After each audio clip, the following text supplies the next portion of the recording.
Señal España presenta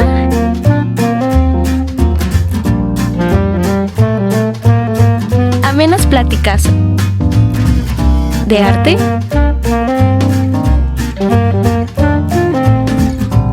política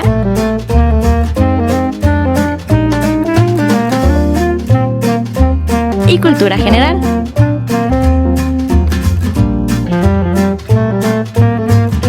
De la mano de Pilar Rincón. Bienvenidos a El Rincón de Pilar.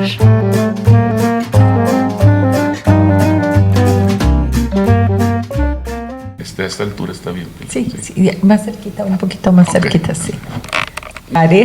Y muchas gracias. Sí tengo que decir, aunque después le diga nomás Alfonso, pero como referencia, que los títulos no me gustan, ustedes saben que nunca me han gustado, pero hay títulos que se ganan más allá de una universidad, se ganan por el mérito en la vida. Así es de que gracias al pastor Alfonso Fernández, gracias Alfonso por hacerme Pilar el honor de estar aquí. Siempre es un privilegio verte. Gracias. Sí, siempre es un privilegio. Yo me siento bendecida con conocerte a ti, con conocer a todos o a algunos de los demás pastores, porque yo creo que todo el ser humano siempre nos deja enseñanzas. Claro, así es. Sí, y hoy en especial quiero comentarles que lo invité porque Saúl, mi hijo, que está yendo a tu iglesia, me estuvo platicando, dijo, mamá, es que estamos viendo un tema súper interesante. Y él estaba asombrado que un solo tema lo vieran durante 4 domingos, 1 hora y media. ¿Sí? Y yo le dije, pues, ¿qué tema tan importante será verdad? Y así es de que ya nos platicarás. Él me dijo, son los muros de papel. Y la verdad, dije, híjole, es que hay tantos temas que en automático a veces relacionamos, van más allá de la religión, van más allá de nuestras creencias, porque hay temas que son del día al día. Pero antes de abordar este tema, Alfonso, yo quisiera, yo soy afortunada, te conocí pues gracias a un amigo en común, a Jorge Herrera Caldera, pero gracias a que me trajiste otro amigo en común, a Marcos Witt, y gracias porque en esas cercanías, yo lo digo, me dio la vida de la oportunidad de aprender muchas cosas. Claro. Sí, y yo quisiera que nos platicaras un poquito en lo íntimo de ti, de tu persona, cómo es alguien, cómo es que llegas a ser pastor. Claro. Pues sí, antes que nada, pues agradecer aquí a tu audiencia, que ya tienes pues mucho tiempo sosteniendo, persistiendo, siendo consistente. Es una de las palabras que le falta a esta generación, la consistencia. La consistencia. Y esto es extraordinario. Y agradecerte, Pilar, la verdad, esta oportunidad que me das de poder conversar contigo. Esto es una conversación y al mismo tiempo decirte que exactamente tuvimos la oportunidad de conocernos en ese tiempo. Y que además de eso tú en esa época y en ese momento que estabas con Jorge Herrera Caldera como gobernador, pudiste ser ese puente, diría yo, esa bisagra para que la iglesia evangélica en la ciudad pudiera tener ese acceso y esa conversación pues con la autoridad. Eso es importante, y además unas conversaciones y un puente para cosas muy sanas. Nunca hubo nada turbio, nunca hubo nada debajo de la mesa, siempre todo transparente. Así que yo te agradezco a nombre de todos los que participamos en ese tiempo, pues esa sensibilidad que tuviste, y qué bueno que el gobernador pues pudo ver en ti esa persona que fuera el puente, ¿no? Y eso fue muy importante. Se lograron muchas cosas. Lograron muchas cosas, y yo te voy a decir que entre otras muchas cosas que me encomendaba el entonces gobernador, decía, qué bueno que no sabe que yo esto no nomás lo haría gratis, hasta le pagaba por hacerlo. Claro. Sí, ¿por qué? Porque la ganancia fue para mí. Así la es. ganancia fue para mí, definitivamente. Y bueno, en ese tiempo también mencionas otro amigo en común que fue Marcos Witt, que también es un buen amigo, una excelente persona, tú lo conoces, que por cierto te comentaba el otro día va a estar con nosotros el día 20 de marzo, un homenaje que hace la UGED a 5 destacados universitarios, entre ellos uno es Marcos, que fue exalumno de la Escuela de Música de la universidad, cuando estaba ahí por la calle Negrete. Negrete, fíjate. Ahí fueron los primeros momentos de la escuela y él fue estudiante, se graduó ahí, entonces pues es un estudiante, un egresado distinguido del UGED, ¿no? Iba a estar aquí Muy el 20 distinguido, no cualquiera obtiene Arieles y obtiene un reconocimiento, Grammys, perdón, Sí. Reconocimientos mundiales, y su música ya dio vuelta al mundo. Sí, y bueno, y me decía un funcionario del gobierno el otro día que fue a un concierto ahora en la Ciudad de México hace un mes, 2 meses, y me dijo, yo me sorprendí, la verdad, porque no, yo estaba entre el público, y cuando de repente lo escuché hablar de Durango, de lugares de Durango, de dónde, me sorprendió, dijo, yo no había tenido la oportunidad de escuchar que él dijera que es de Durango, que nació en Durango, que ama a Durango. Y le dije, es que él lo ha hecho eso toda su vida, en donde quiera que él se ha parado, en toda América Latina, en muchas partes del mundo. Dice, a lo mejor nunca han escuchado el nombre de Durango, pero allá una ciudad que está allá clavada en el norte de México, y de ahí soy yo, de ese lugar, ¿no? Así Él que es embajador de por vida, él lo dijo en alguna ocasión, yo recuerdo en alguna plática que él decía, nunca voy a dejar de decir, soy de Durango. sí. Soy de Durango, Sí, sí. y le decía, pues que eres embajador, y sí, efectivamente. Y bueno, regresando a mi persona, pues también egresé de la universidad. Me tocó la oportunidad de ser, desde muy joven, fui muy inquieto, Pilar, en la política estudiantil. Y bueno, en aquel tiempo las cosas eran de otra manera, ¿verdad? Hay personas que se sorprenden el día de hoy. ¿Cómo es ese Alfonso? Me decían Ham. Entonces, mucha gente, no, Alfonso Fernández, ¿quién es? Y entonces, pues se sorprenden el día de hoy gratamente, yo creo. Y pues muy inquieto, fui presidente del CCH, tiempos difíciles de la universidad. El otro día estaba pensando, de hecho ayer soñé con el licenciado Rodríguez Solórzano, porque fue mi jefe, aparte después que egresé de la UGED, trabajé para él un tiempo en su notaría y en el Museo Regional, que es una anécdota que ahorita te cuento ahí, claro.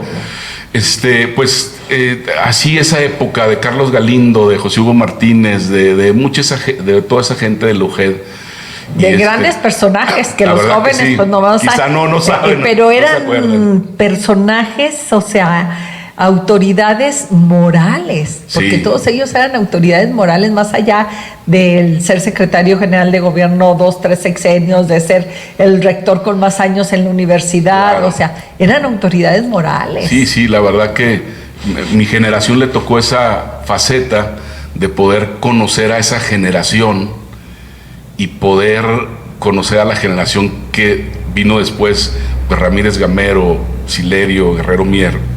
Y nosotros éramos una generación, dice que la generación X, somos la generación sándwich, así que ahí estábamos en medio entre los viejos, baby boomers, y los más jóvenes, pero ya estaban más adelante, y que no nos dejaban llegar, no nos dejaban hacer. El otro día vi un amigo en común, Ismael Hernández, hace 3, 4 días, me decía, ¿te acuerdas aquel tiempo que luchábamos como jóvenes, los sueños que teníamos?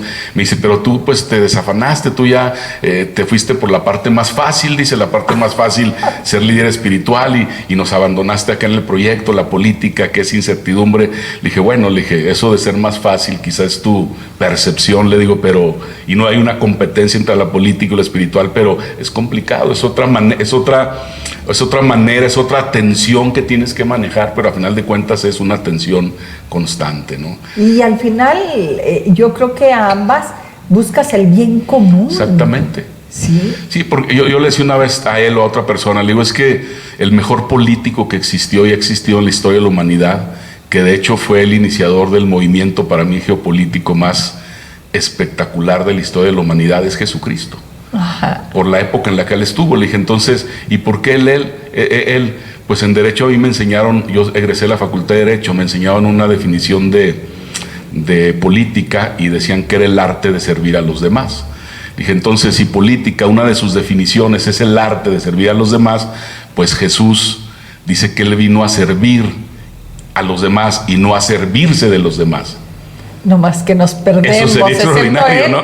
Oye, excepto él, todos los demás nos perdemos en el camino. Sí, porque de repente queremos servirnos de los demás, ¿no? Sí.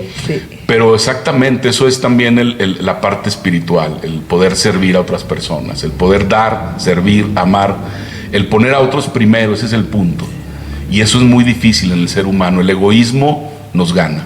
El egoísmo es súper impresionante. Es parte primero yo. Sí. nosotros. Entonces yo les digo, esa es una tensión que no va a desaparecer. Es una tensión que hay que estar lidiando con ella de la mejor manera cada vez, ¿no? Entonces, pues ahí estaba en la universidad, entré a Derecho, terminé mi carrera, fui yo creo, si no el presidente, uno de los 2 presidentes de la FEUD, la Federación Estudiantil Universitaria, más jóvenes de la universidad. Éramos cerca de 25,000 estudiantes en ese tiempo, contando el campus Gómez Palacio.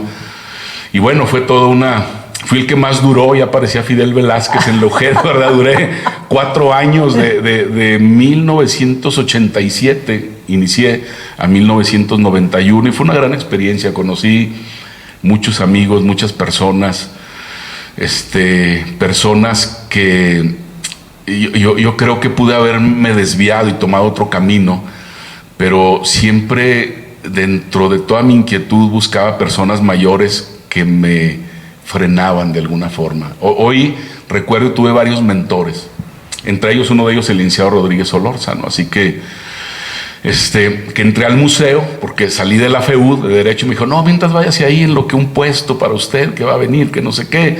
Dije, bueno, está bien, voy al museo, pero pasó 1 año, pasaron 2 años, pasaron 3 años, yo decía, ¿qué estoy haciendo en el museo? Y yo veo aquí este lugar, está extraordinario, es un museo, y yo sé que a ti te encanta el arte, la restauración y la museografía, la museología, pues yo empecé a relacionarme con esos términos ahí, pero no era lo mío, Pilar, la verdad, discúlpame. Pero no, yo decía, aquí yo no debo estar. Oye, voy a terminar en una vitrina. Exactamente. Y fueron años complicados en ese sentido, pero también de mucho aprendizaje con él, ¿verdad? Con el licenciado. Y bueno, en determinado momento, egresando de Derecho y de la FEUD, hubo que tomar decisiones. Yo creo que una de las cosas que me hizo tomar decisiones, yo ya estaba casado, y fue mi matrimonio. Creo que Caro, mi esposa y yo, ella también es egresada del UJED, medalla Benito Juárez, con honores en Derecho, promedio 9.9, creo que no ha habido nadie, o 10, no me acuerdo, pero que nadie muy inteligente, ¿no? Que supere. Le decían a ella, los amigos, oye, ¿cómo te fijaste en Alfonso? O sea, le digo, es que no podía desperdiciar esa oportunidad de ella, ¿verdad? Pero pues así fue, y así fue, y yo creo que estábamos en un momento súper complicado, muy mal.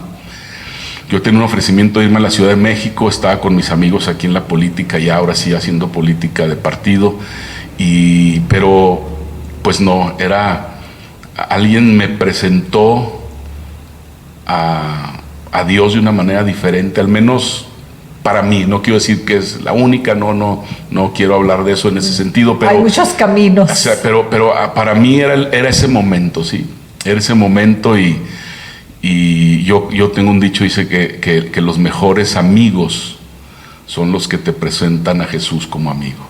Y yo creo que hubo 1 o 2 personas que fueron buenos amigos, me lo presentaron, y finalmente yo me enganché de ahí, me agarré, y pues nunca sabía que iba a terminar después, años de pastor de una iglesia. Un día, cuando uno de mis amigos fue nombrado candidato a gobernador, me dicen otros del grupo, del equipo, me dicen, ¿dónde has estado todos estos años? Te perdiste ahí en una religión, en un lugar. Híjole, en un principio, Pilar, te soy sincero, sí me pegó algo, porque dije, cierto, quizá fueron 10, 12 años que yo me sumí en algo que no ha traído nada, pero aparentemente fue un momento, Y en ese momento, luego vino la luz, dijo, no, cómo no, han ¿Cómo? sido los mejores años de tu vida, estás con tu familia, recuperaste lo más valioso, lo más importante, conociste a la persona más extraordinaria que es Jesús. Y entonces, pues ya rápido. Te volviste a parar. Rápido, sobre firme, ¿verdad? Y entonces pues se fueron dando las cosas hasta el día de hoy que estamos al frente liderando una organización espiritual y invirtiendo tiempo en los jóvenes el día de hoy. Creo que algo que cumplo 59 años ahora en este mes, en marzo, y bueno, pues creo que los próximos años estoy pensando fuertemente en la nueva generación. Es como mi meta, mi enfoque, los jóvenes. Entonces, privilegiados los jóvenes, porque hay alguien que piensa en ellos, porque sí, a veces a nosotros se nos olvidan, y a veces con esto de que ya vivimos o ya viven o ya se vive más años, se ha alargado la vida, tratamos de aferrarnos a esa juventud y dejamos de ver a los jóvenes por aferrarnos sí, a nuestra propia juventud, ¿verdad? Sí, exactamente, no nos enfocamos a esta edad. Entonces yo le decía a un amigo precisamente que está en la política el otro día, le digo, es que hay momentos para todo. Entonces hay momentos donde hay que reducir la velocidad y enfocarte en lo que viene. En lo que viene, porque los años que vienen, aunque puedan ser 10, 12, 15, no sé, puedas llegar a más edad por la calidad de vida que se ha extendido, de todas formas no son tantos. Ya no son tantos. No son tantos, y dices, a ver, ¿en qué lo voy a enfocar? Porque a final de cuentas, ese tiempo que tú estás dando es oro, como dicen, es vida, o sea, es tu vida. Es tu vida. ¿A quién se la vas a dar? ¿A quién se la vas a dar? ¿Y para qué estamos? Sí. Sí, la verdad que a mí el otro día me dijeron una frase muy hermosa después de un evento de salud que tuve. Alguien me dijo, ¿y sabes por qué no te moriste? Yo tranquila dije, porque todavía me faltan cosas que hacer, porque claro, pues obvio, Dios todavía no he sido llamada. Dijo, para limpiar el espejo en el que te vas a ver el último día. Una frase así. Sí, Digo, sí. Dije, sí, es cierto. Entonces dice uno, realmente lo que tú acabas de decir, no pensamos para qué quiero esos años, ¿verdad? No. Y yo reflexioné porque en mayo tuve una cirugía del tendón de Aquiles. Siempre me gustó el deporte y hay uno de moda que es el pádel. Y me metí a jugar pádel, mi hijo también, y llegamos a una final, él y yo, como pareja, y estamos en la final de nuestra categoría, y de repente, ¡pum!, tronó, así como si me dieran una pedrada, y escuché, y así como sentí, no, pues hice desidia, me estuve un mes así, mi esposa me decía, ve a sacarte un ultrasonido, no, ando bien, una subadita. No, al mes fui, el tendón de Aquiles estaba en un 75-80% trozado, cirugía. Y ahí batallando para ir a bañarme, para ir al WC. Sí, es el talón de Aquiles por ahí. Sí. Y mi esposa, te ayudo. No, yo puedo solo. Y entonces ahí meditando, ya tenía planes. El año pasado hice una certificación en liderazgo con Maxwell. Ajá. Que también estuvo aquí, que te acuerdas que lo trajeron. Fue parte de eso. Nadie me lo puede creer cuando yo platico que sale alguna referencia de los libros de él. Digo, también estuvo en Durango. ¿Cómo que estuvo en Durango? Claro, en la velaria al tope, ¿te acuerdas? 7,000 personas. 7,000 personas. Le digo, tuvimos el privilegio de que estuviera en Durango. Igual tú fuiste parte de toda la idea y de toda la sensibilización e información al gobernador y a su equipo de quién era Maxwell. Sí, pero y fue un gran evento. Sí, un gran evento. Y bueno, él no había abierto toda su certificación a América Latina, solamente estaba en Estados Unidos, y el año pasado me certifiqué con él en su escuela, su universidad de liderazgo, en coaching, en liderazgo y en capacitación. Y bueno, mi idea era esto, una empresa, seguir empujando hacia adelante. Ya me había jubilado en la UJER, que duré 32 años trabajando en la universidad.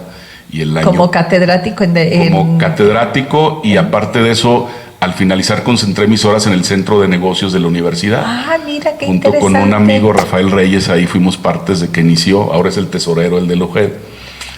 Pero el año pasado dije, no, ya esto ya se acabó, aquí esa parte. Y entonces mi siguiente punto, yo ya lo tenía planeadísimo, dije, es esta empresa de capacitación en liderazgo, en coaching. Pasa esto y entonces empiezo a reflexionar acerca de mi edad. No me siento viejo, ni digo ya esto, no, pero digo, a ver, ¿cuántos años pueden venir más después de los 60? 15, 20, 25, esos se van a pasar súper rapidísimo. Entonces, pues, ¿qué quiero? ¿A quién le quiero dedicar tiempo? Pensé en mi esposa, mis hijos, mis nietos. Tengo 3 nietos, 2 hombres y una mujer. Y los disfruto cuando estamos con ellos, Caro y yo. Ahorita están, les digo, de damnificados por lo de la explosión de gas de la casa de mi hijo, así que están en mi casa y nos traen así los nietos, ¿no? Y la niña dice, ay, le dijo a su tía, si yo pudiera vivir aquí con mis abuelos siempre, ya, me gustaría quedarme aquí. Me gustaría quedarme aquí. ¿Y qué tal si regresamos?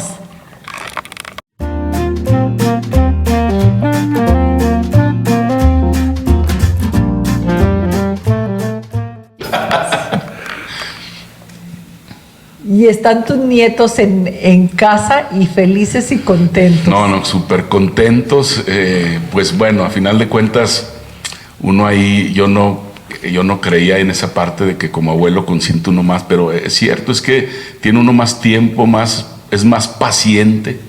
Oye, es que ya echamos, como dijo mi hija, es que ya nos echaron a perder a nosotros, sí. Pues ya ahí con ellos ya todo el amor, todo. Así es.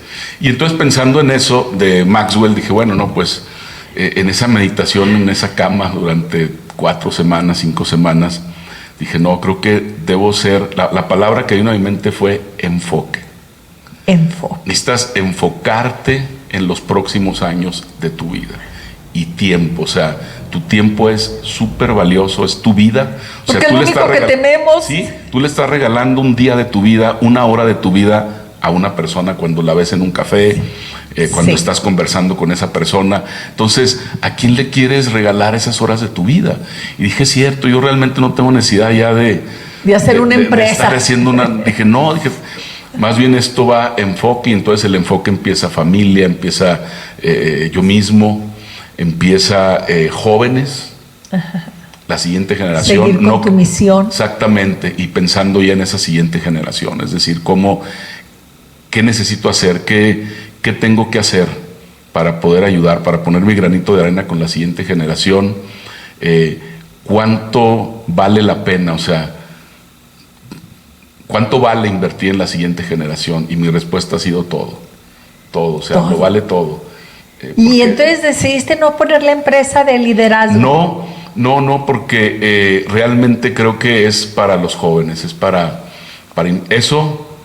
Sí fue por una razón y es para invertir en ellos, eso, es vaciar yo les digo, tengo así equipos, grupos de jóvenes, les digo, yo voy a vaciar mi copa y ustedes agarren lo que quieran agarrar de ella, no tengo envidia, no tengo ninguna... No me voy a llevar nada. Nada, entonces así todo y ustedes dicen esto, o nada.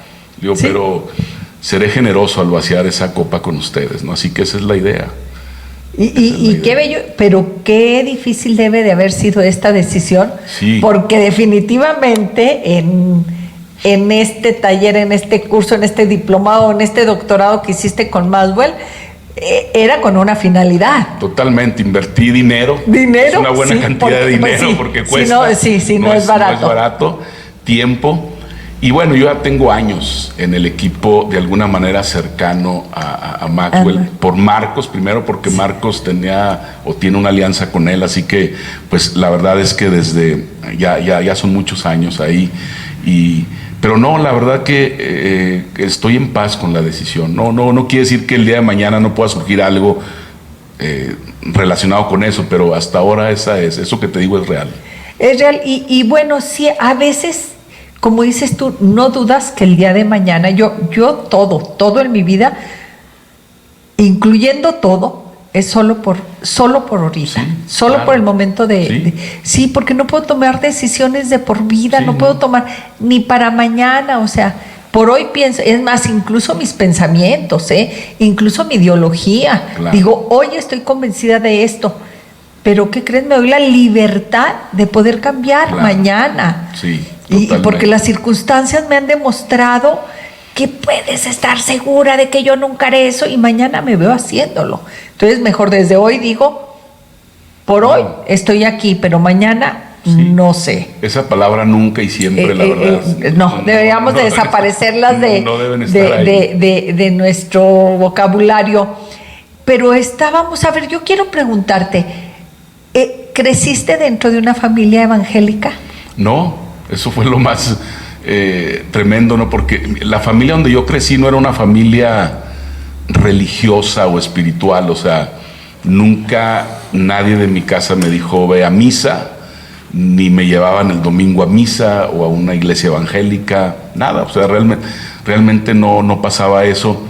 Sí quiero decir que desde niño yo sentía una inclinación hacia algo de Dios o de la iglesia, no sabía qué. Me gustaba iba a una iglesia, yo vivía en el multifamiliar Francisco Zarco, cuando inició ese multifamiliar, ahí vivía mi familia. Entonces iba yo a una iglesia que se llamaba o se llama San Miguel.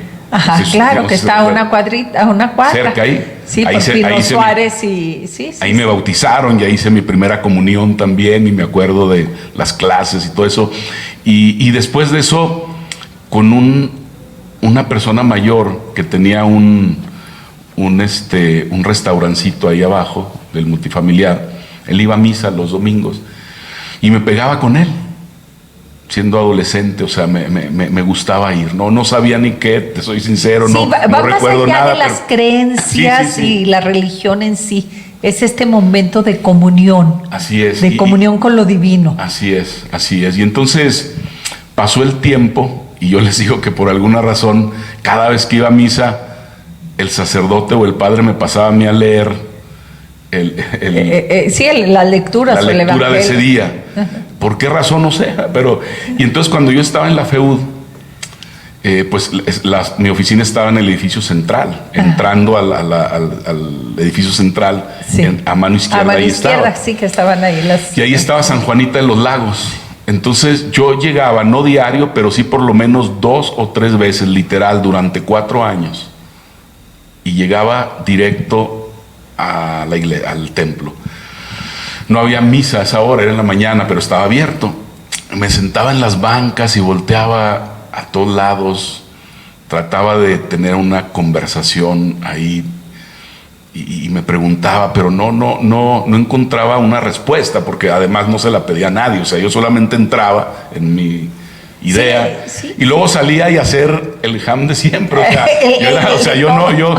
es que Dios era una categoría para mí, o sea, no era así real, como alguien con quien yo pudiera conversar. Yo sé, así como hay Dios, hay diablo, como hay cielo, hay infierno, y Dios no, pues Dios está allá, no sé dónde. Él sí Es es una Dios, categoría. pero sí.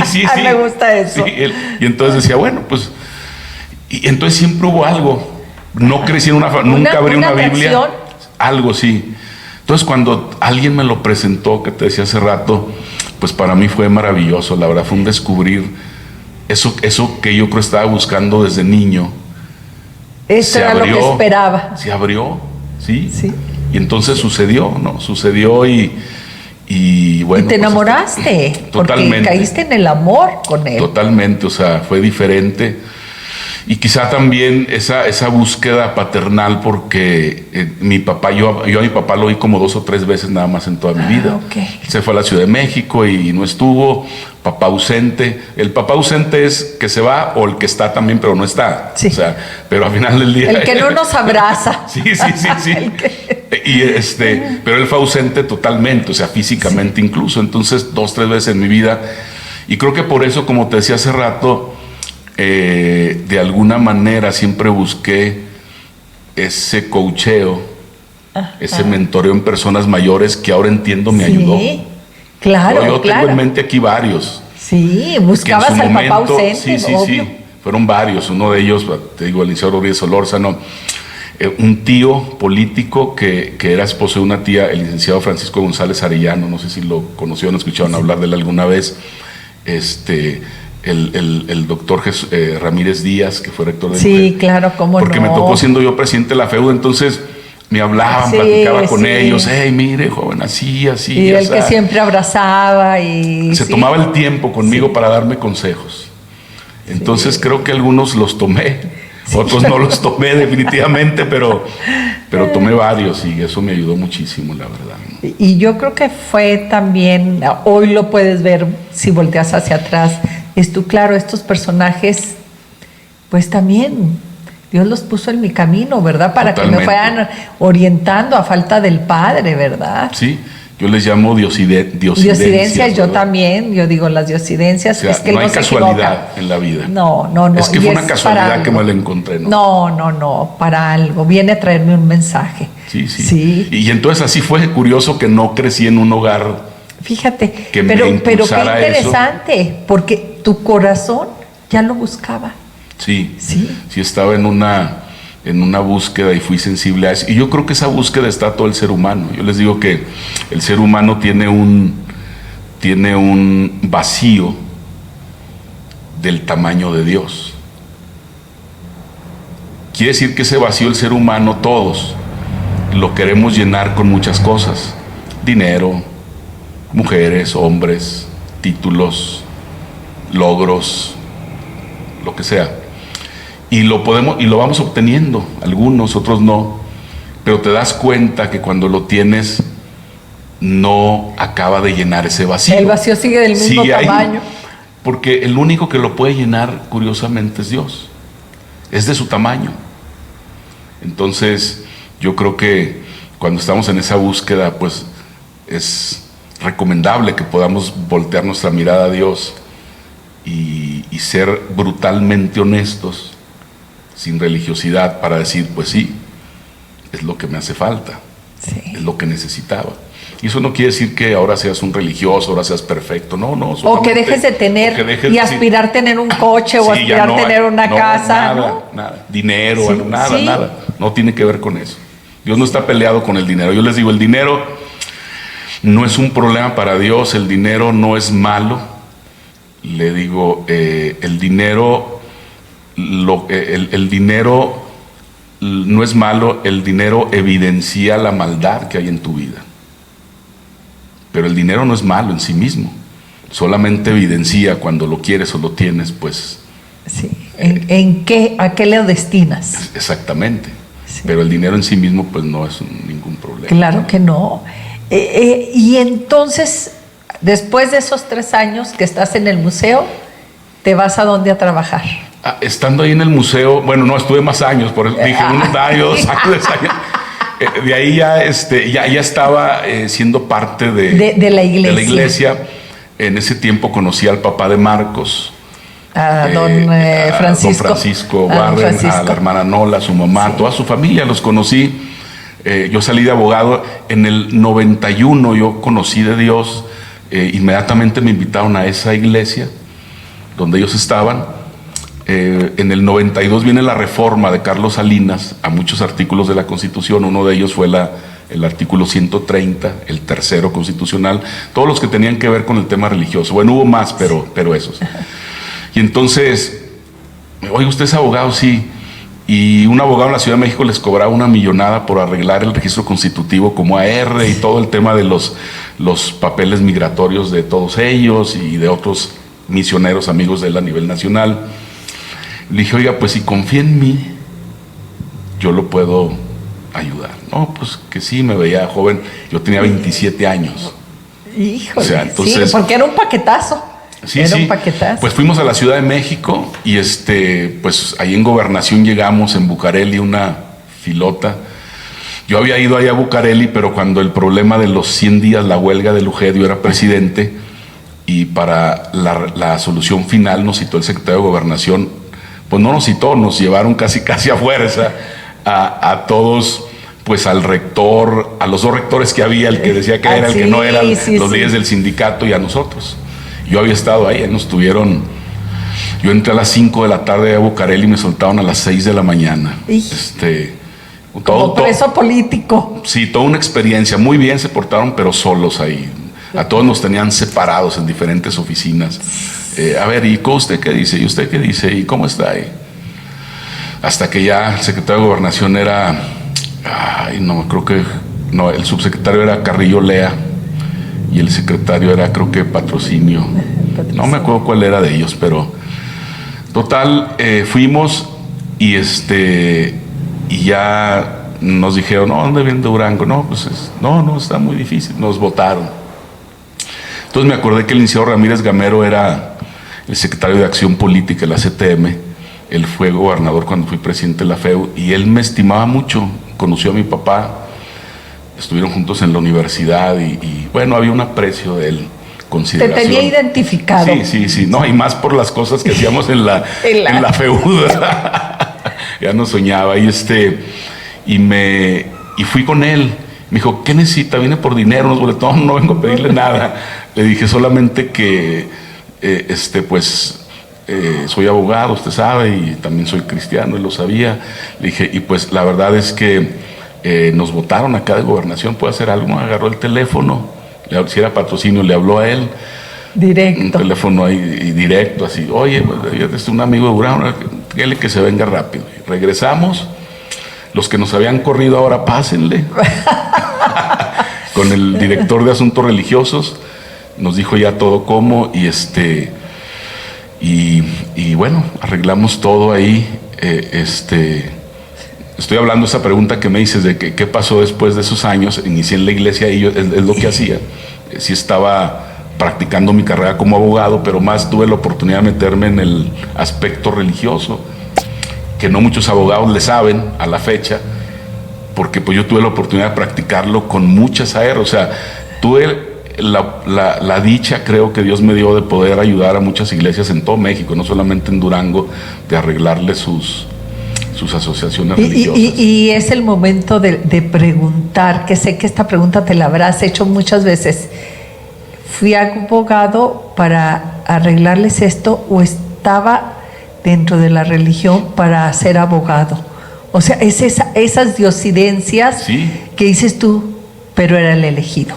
Sí. De alguna manera, de una u otra forma. Sí, porque eso me acercó. Marcos estaba fundando Canción Producciones y me dijo, Alfonso, pues, ¿qué? ¿Puede ser mi abogado? Sí.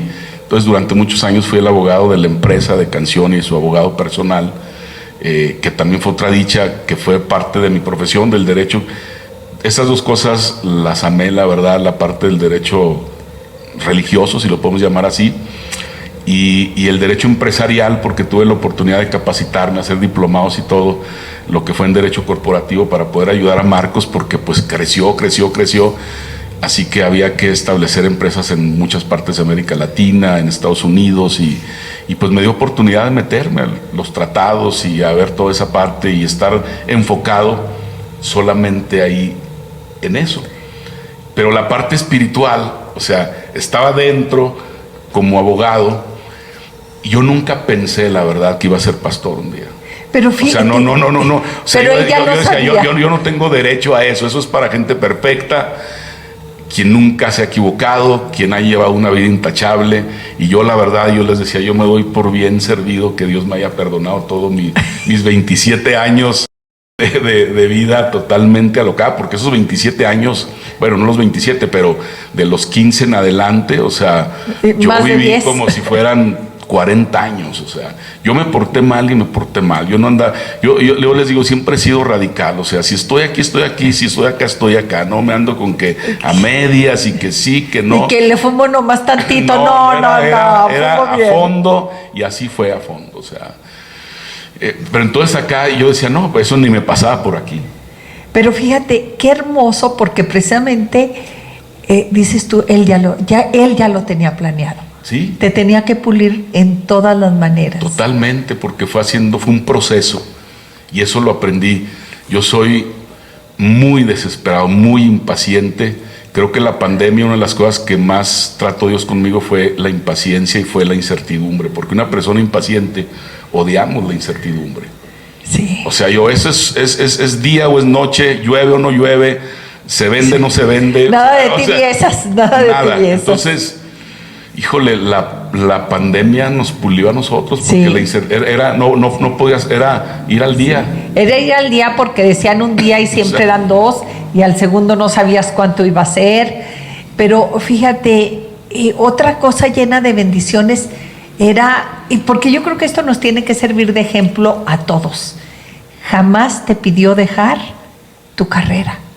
No. O sea, de alguna manera compaginaste lo que amabas, que era el camino de Dios, y sigues compaginando, y para lo que estudiaste, también lo que amabas, que era tu carrera, Claro. tu profesión. Sí, sí. No renunciaste nunca te puso en la disyuntiva de decir, no, pues quieres aquí, No. entonces ya el otro no. Oye, ¿quieres lo otro? No, entonces ya el otro no. No. Fíjate que lo único que sí tuve que renunciar, muy curioso, pero no es para todos, fue para mí. En cierto sexenio tuve el ofrecimiento de regresar a la política a un muy buen nivel, pero era el tiempo, ya para ese tiempo sí se había madurado más la parte espiritual. O sea, ya para ese momento sí ya estaba enfocado en eso, y ya Dios había abierto esa puerta y le había mostrado a personas esa posibilidad. O sea, no fue algo que yo pedí nada. Entonces eso era algo muy real. Y el papá de Marcos, el hermano Francisco, él ya me había comentado y sabía. Entonces hay ese ofrecimiento, y yo me entusiasmé mucho, porque la verdad, uno de mis sueños era ser gobernador de Durango. Y yo creo que no es presunción, creo que pude haberlo logrado, o sea, pude haber estado por lo menos en la competencia. Mi generación lo lograron, y hemos hablado algunas veces y me han dicho, pues hubo la posibilidad, pero yo me retiré desde mucho antes. Pero entonces hubo la oportunidad de regresar. Dije, bueno, regreso, empezamos, es buena edad. Tengo 39 años, tenía 39 años. Pero no, la verdad es que empezaron a suceder ciertas cosas en mi vida que pues no, inquietud. Yo sí quería, pero mi familia, mi esposa, por ejemplo, ella me decía, yo te apoyo, pero no estoy tan convencida, pero adelante, sí. Total, no quiero ir tan lejos. El detalle es que ahí sí Dios me mostró claramente que era aquí. Me dijo, mira, sí se puede, o sea, y no que Él me habló audiblemente, ¿no? Me dice mi nieta el otro día, oye abuelo, me dice, Dios nos habla, ¿verdad? Le dije, sí, mi hija tiene 6 años. Sí, pero Dios no te habla así, hola Emma, no, así no. Te habla en tu mente, ¿verdad, abuelo? En tus pensamientos. Le dije, pues sí. Dijo, porque yo he sentido así que es Dios quien me muestra cosas. Una niña de 6 años, ¿no? ¡Qué hermoso! Sí, yo le decía, no, pues sí. Y así fue, bueno, Dios que no fue audiblemente. Se manifestó. Sino, exactamente. Se manifestó. Me decía, claro que se puede ser político y ser un líder espiritual, pero en tu caso particular, yo quiero que seas un líder espiritual. Guárdate para mí. Lo entendí. Yo caí en una depresión literal depresión, en lo que decidía, que no podía salir de mi casa.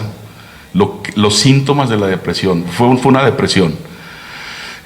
Yo me enojaba conmigo mismo por 2 cosas, y obviamente estoy equivocado lo que voy a decir. Yo decía, esto es para las mujeres nada más. La depresión. ¿Regresamos?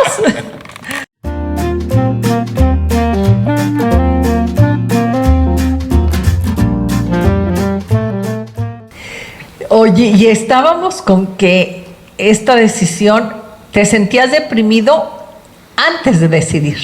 Antes de decidir, y realmente no, es horrible, o sea, y lo dije hace rato, pensé que era para las mujeres, pero eso era una equivocación, o sea, lo quiero aclarar, eso es a cualquier persona le puede pasar, ¿no? A todos. A todos, hombres, mujeres, y entonces, pues, en cuanto tomé la decisión, te liberaste. ¡Pum!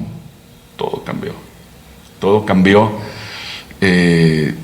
y creo, y ahora lo veo, fue la mucho mejor decisión. Creo que Dios, igual que a otros compañeros míos, nos ha usado para que el evangelio en Durango pudiera ser presentado de una manera fresca, pudiera penetrar varios estratos sociales, y creo que en esos 2 sexenios, el de Ismael Hernández y el de Jorge Herrera, fueron 2 sexenios donde eso pudo suceder.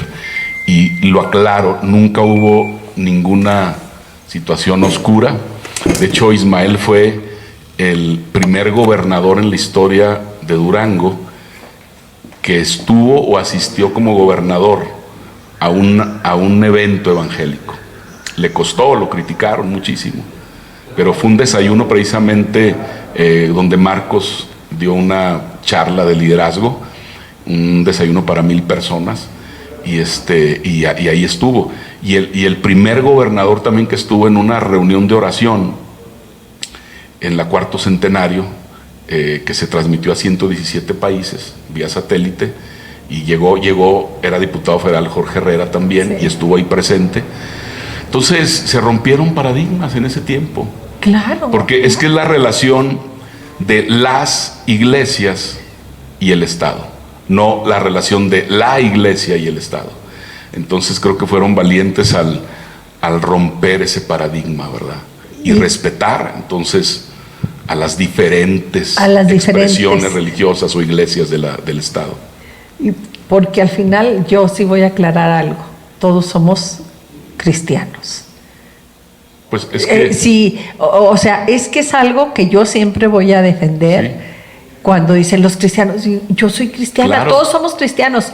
O sea, ¿crees en Cristo? Ah, bueno, eres cristiana. Claro. Entonces sí, no debe de haber separación. No, y además de eso, teológicamente, el cristianismo se divide en 2 grandes segmentos, ¿verdad? El catolicismo y el protestantismo.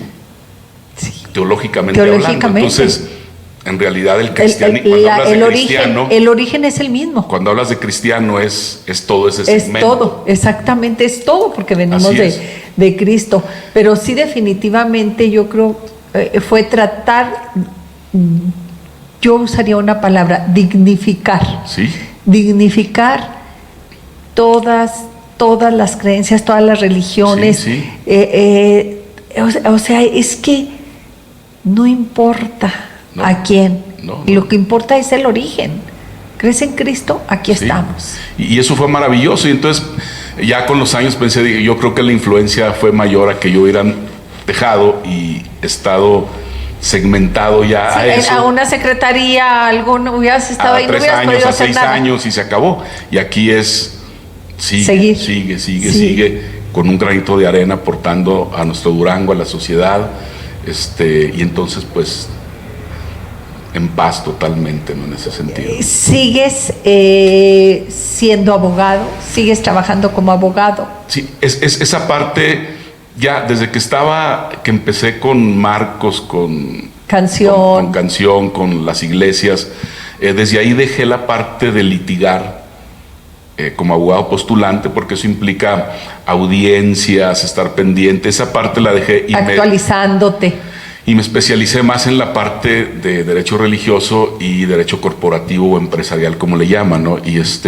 Pero ya después de eso, no, ya me enfoqué totalmente porque duré muchos años en eso además. Uh-huh. Me enfoqué totalmente a lo que hago el día de hoy, ser un líder espiritual en la iglesia. Estaba en la UGED aparte, ¿sí? Y hasta esta fecha ya que me jubilo, ¿no? Hace un año y medio. ¿Y cómo es que llegas a ser pastor? Pues en determinado momento, durante ese lapso de tiempo que era el abogado, pues se fueron como quedando las cosas. Hay un verso, si lo puedo decir, Pilar. Claro, por favor. Hay un verso en la Biblia que el apóstol Pablo habla y dice que Dios es el que constituye pastores, maestros, evangelistas, etcétera. No es como que el hombre el que lo hace, no es como que hay un dedazo, como que hay un grupo de personas que dicen tú vas a ser pastor. Entonces Dios va mostrando, ¿no? De alguna manera personas pueden ir viendo esa parte, tú puedes ir sintiendo ese llamado, porque una cosa es el llamado y otra cosa es que te emociones nada más. Y entonces se fueron dando las cosas, se fueron dando con personas, confirmándose con diferentes personas de la agrupación a la cual pertenezco, ¿no? Donde estaba Marcos y Francisco, Nola y todos ellos. Y en determinado momento, pues, cuando fallece Francisco, el hermano Francisco, papá de Marcos, en 2006, en ese momento, pues yo era como, le ayudaba a él en la iglesia donde él estaba, y entonces, pues, la misma iglesia, los demás pastores de la organización, hicieron sus reuniones y todo, y apuntaron, dijeron, pues, yo creo que Alfonso debería de ser la persona que lo haga. Y ¿cómo ves? ¿Qué sientes? ¿Has orado? Y yo sentía paz de parte de Dios, sí, adelante, pero digo, yo trabajo en la universidad, tengo que renunciar o qué, dígale, hazme la cartilla, ¿verdad? Mi esposa trabajaba en el Poder Judicial Federal con una muy buena carrera ahí, y tiene que renunciar ella, porque luego la tradición, no con nosotros, pero en muchos lugares es de repente, pues no puedes, tienes que dedicarte nada más a esto, y no está mal. No está mal, pero sí hay que saber. Pero sí, y tu esposa también solamente tiene que estar dedicada a esto. Entonces, me acuerdo que ahí Marcos fue el que nos liberó de eso, porque tuvimos una cena con él esa noche. Le digo, oye, pues ahora sigue esto y todo, y está bien, pero ¿qué onda? Pues voy a renunciar a la universidad. Tenía en ese tiempo como 14 años, 12 años. Y Caro también va a renunciar. Y Marcos me dice, ¿aceptas mi consejo? Le dije, sí. ¿Por qué vas a renunciar? ¿Quién te lo está pidiendo? Sí, dijo, o sea, no, dijo, la verdad es que hay que dejar esa religiosidad. Digo, está bien cuando alguien exclusivamente hace eso. Sí. Pero pues no, adelante, o sea, Dios te llama y te está llamando en este momento por lo que veo en tu forma, como tú eres. Con todo lo que traes puesto, sí. Sí. Y así fue. Así fue. Y qué bueno, porque así les da la certeza hoy poder vivir también con tu jubilación. Sí. Sí. ¿A tu esposa todavía sigue trabajando? No, ella siguió adelante, pero ella en determinado momento ella ya no quiso seguir. Pero por decisión de ella. Sí, por decisión de ella. Sí. No, pasaron muchos años después de eso que ella ya quiso. Ya su carrera iba muy bien. Y ya lo siguiente para ella es ser juez de distrito, pero tenía que irse a otro estado. Y ella dijo, hasta aquí. Y no era posible, o sea, estaba esto que está la iglesia, lo que tenemos, y no sentíamos paz de movernos. Y me decía, no me veo irme yo, que te quedes tú acá. Y le decía a un compañero de ella ahí en el Poder Judicial, le decía, Caro, dile a Alfonso que está bien, dile, mira, es más, que renuncia a la iglesia, a la universidad, con lo que tú vas a ganar aquí, dice, eso ya tiene resuelta toda tu vida, dice. Dijo, no creo que Alfonso sea de esos hombres, de esas personas, dice, entonces va a ser complicado. Pero no, fue una decisión de ella, no.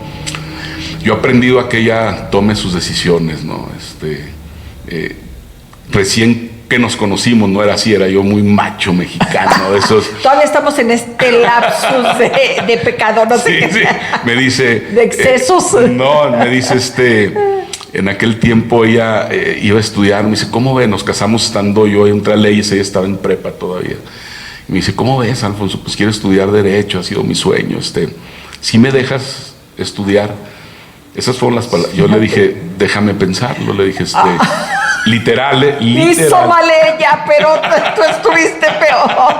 Déjame pensarlo en una semana, y ya le dije, ya una semana, pues ¿cómo ves? Le dije, sí, siempre y cuando 0 amiguitos, 0 tareas en equipo. O sea, digo, estoy siendo brutalmente honesto. Claro. Y eso no lo apruebo, la verdad, no me siento orgulloso de eso. Estaba pero equivocado. Eso fue, sí. Entonces, pues no aprendí de eso. Después, ahora con el tribunal, en su carrera, le digo, no, Caro, o sea, si tú quieres seguir, algo hacemos, viajo yo y luego viajas tú, o sea, sigue tu sueño, o sea, tú dale, yo te apoyo, tienes mi respaldo. Totalmente en lo que tú quieras hacer, ¿no? Entonces. Pero qué hermoso testimonio, fíjate, porque si te ves desde fuera, como yo te estoy viendo, es la gran diferencia de un hombre común y corriente a un hombre de Dios. Sí. Fíjate, en donde pensaríamos que, no, es en libertad, porque así es el amor de Dios, Sí, en libertad. sí, sí. Ahora, no soy perfecto, No, yo pero, sé que... o sea, nadie somos perfectos no. y vamos avanzándole, pero pues estas cosas puedo hablarlas así porque pues hay que ser congruente finalmente. Si lo digo aquí, lo he dicho en algunos lugares y Caro lo puede corroborar también, pero sí, o sea, terrible, no debería de ser de esa manera. Pero bueno, así era en ese momento, tanto ella como de pedir permiso, como tú de voy a pensarlo, ¿verdad? O sea, que me decía, ¿puedo ir a visitar a mi mamá? Pues vamos a ver, darnos tiempo. O sea, eso no debe suceder, Pilar. Claro que nunca. No. Y ahora que tengo 2 hijas, digo, no, eso no puede pasar. Por favor. Oye, yo te voy a confesar algo. Digo, para que se den una idea de que realmente vivimos otros tiempos. Saúl, cuando regresamos, creo, de luna de miel, le digo, no, es que quiero ir a ver a mi familia. ¿Cuál familia? Pues mi mamá y mi papá. Dijo, no, tu familia soy yo, ellos son tus parientes. Digo, No. y hasta la fecha le digo, ándale, el pariente de esto es manera en nada. ¿Cómo cambiaron las cosas? Sí, ¿no? para que vean que se ha mejorado uno. Oye, pero hay algo que me llama la atención y que quisiera que quedara bien claro, porque es también una lección. En las situaciones en que has estado para decidirte de algo, dices tú, debes de decidir, el mejor consejo es lo que te da paz. Claro. Lo que te da paz, porque la paz solamente viene de Él. Sí.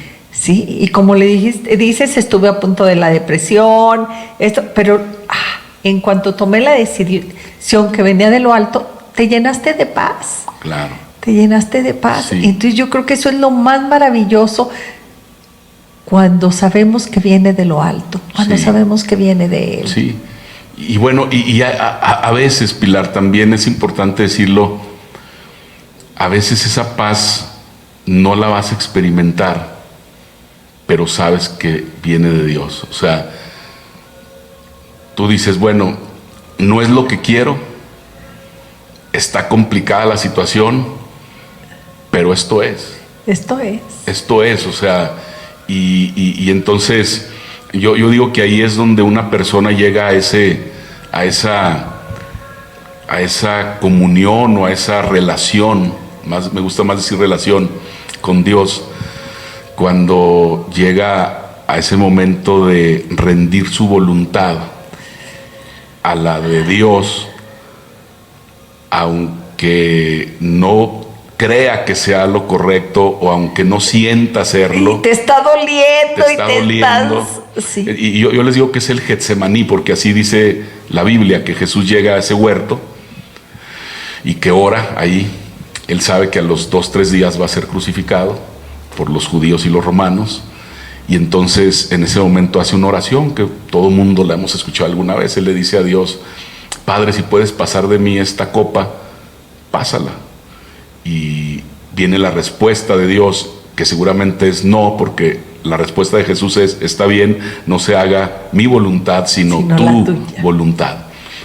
Y ahí es el tema cuando lo llevamos a cualquier área de nuestra vida, ¿no? Es cuando realmente decimos, no, es que es, o sea, es tu voluntad. Es que me gusta tal persona. Pues, pero tú sabes que no es la voluntad de Dios, a lo mejor. Y dices, pues está bien, no se haga mi voluntad, sino hágase tu voluntad. Tu voluntad. Un negocio, cualquier cosa, ¿no? Cualquier cosa. Cualquier cosa de nuestra vida, o sea, y ahí es realmente el punto así como que el parteaguas crucial, ¿no? El parteaguas, pero ¿qué creen? Ya vamos a empezar con los muros de papel, porque yo digo, no puedo seguir platicando, porque deja decirte, hay otro tema. ¿Por qué canción antes de entrar al otro tema? Sí. ¿Por qué canción ya no está en Durango? Fíjate que ahí fue un tema más de logística de vuelos. Ajá. Porque No me digas. Porque, no. porque Marcos a veces pasaba días en aeropuertos para conexiones, para poder estar con su familia, regresarnos. Iba a Argentina, Chile, cualquier lado, pues a la ciudad. No había vuelos directos a la ciudad, a Durango. A veces era llegar a la Ciudad de México y luego no había uno de la Ciudad de México a Durango, había que pasar, o sea, todo un rollo, ¿no?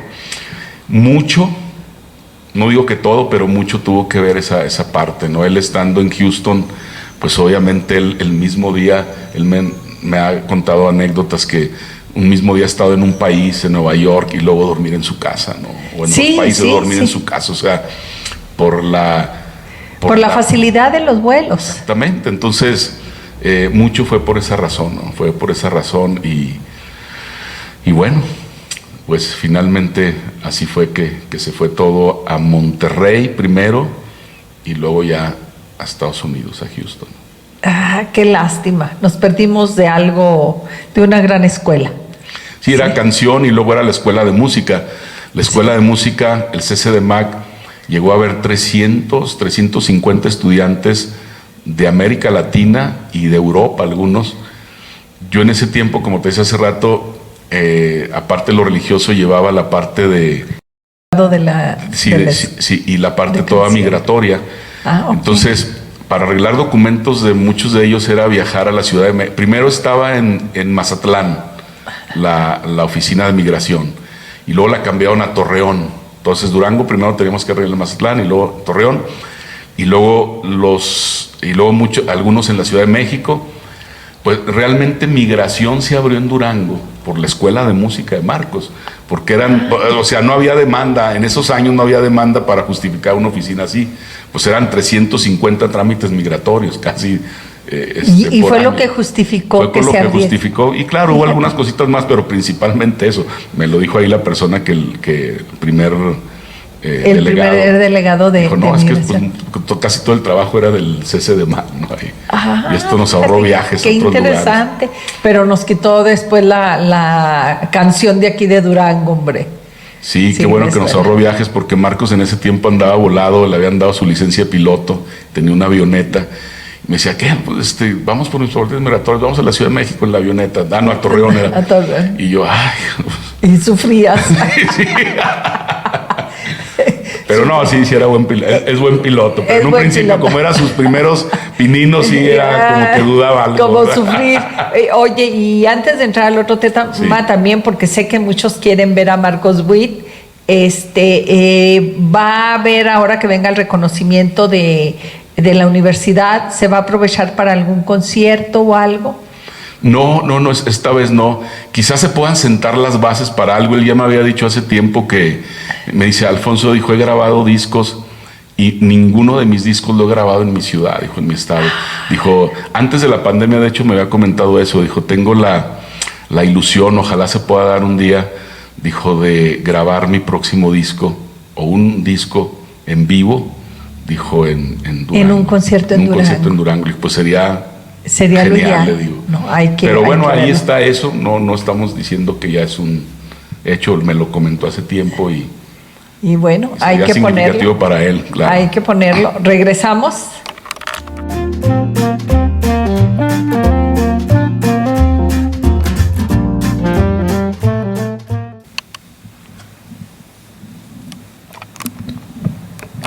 Amigos, y estamos con Alfonso Fernández para hablar de los muros de papel.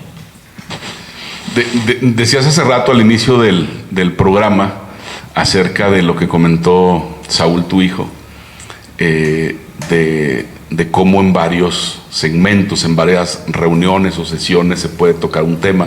Fíjate que una de las maneras, lo quiero aclarar, una de las maneras que enseñamos es a través de series. No quiere decir que sea la manera, es una manera.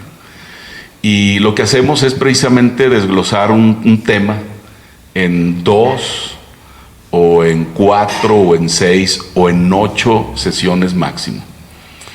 Y entonces eso hace que la gente se pueda mantener enganchada. Yo les digo al inicio de la reunión o en diferente momento, tercera, cuarta sesión, digo, ustedes saben que aquí enseñamos en sesiones, y entonces quizá si nos acompañaste hoy, vas a salir con más dudas de las que llegaste, porque a final de cuentas nuestro tema lo vamos a enseñar en 4 segmentos. Por ejemplo, esta que acabo de terminar la semana pasada, fue de 2 nada más, por el tema de febrero, amor y la amistad, y esta se llamó Salvando el matrimonio, las citas y el noviazgo. 2 semanas y creo que tenemos que hacer otro programa de eso. Y bueno, era hablar a matrimonios y a solteros, ¿no? Fue muy interesante, pero pues aportar, ¿no? Ahí esa parte.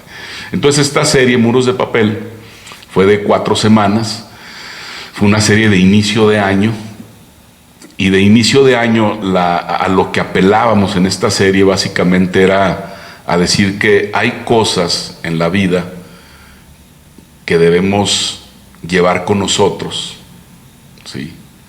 De año a año, de temporada a temporada, vale la pena llevarlas. Pues, ¿como cuáles? No, pues bueno, si eres una persona disciplinada en la alimentación y ya tienes años, llévala al próximo año y pásala al próximo año, vale la pena que lo hagas. Si eres disciplinado en el tema del ejercicio, pues hazlo. Si eres disciplinado en tus ejercicios espirituales, meditación, orar, rezar, dar, no sé, hazlo también. Pero, decíamos, hay cosas que definitivamente no vale la pena llevar de una temporada a otra, de un año a otro. Así que ahora en el 2024, más que las cosas que debes llevar, ¿cuáles son esas cosas que tú no debes seguir cargando ahora en el 2024? Entonces apelábamos a esa parte y decíamos, una de las cosas que no debes cargar del 23 al 24 ni los años que vienen son las excusas, los pretextos. O sea, se acabaron los pretextos, ¿sí? Y las excusas finalmente, muchas veces se vuelven razones en nuestra vida. Es decir, hay un hilo muy delgado entre una excusa y una razón. Entonces decíamos, no, pues es que no la lleves, porque con el tiempo esa excusa pues se vuelve una razón, se vuelven porqués. Te convences a ti mismo de que es real, totalmente, que es justificable y que yo tengo la verdad. Te convences de tus propias mentiras, porque muchas veces son mentiras. O sea, sí, porque es una excusa, está basada como que en el imaginario. Sí, totalmente, ¿no? Entonces, por eso le llamamos muros de papel, porque a la distancia tú pones un muro que parece de piedra. Pusimos ahí en nuestro escenario un muro como si fuera ladrillo, piedra. Pues a la distancia tú dices, no, hombre, ese muro está durísimo de pasar, o sea, ese muro no lo puedo saltar, no lo puedo romper, se ve impresionante, se ve muy grande, es un gran obstáculo ese muro, pero cuando ya lo ves de cerca, te das cuenta y le das un trancazo que es un muro de papel, que solamente ese muro es un obstáculo en lo que tú puedes llegar a ser, en lo que puedes obtener, ¿sí? Te está deteniendo de alcanzar cosas en la vida. Negocios, dinero, matrimonio, relaciones, espiritual, Dios, o sea, cualquier tema, cualquier área de tu vida es un obstáculo.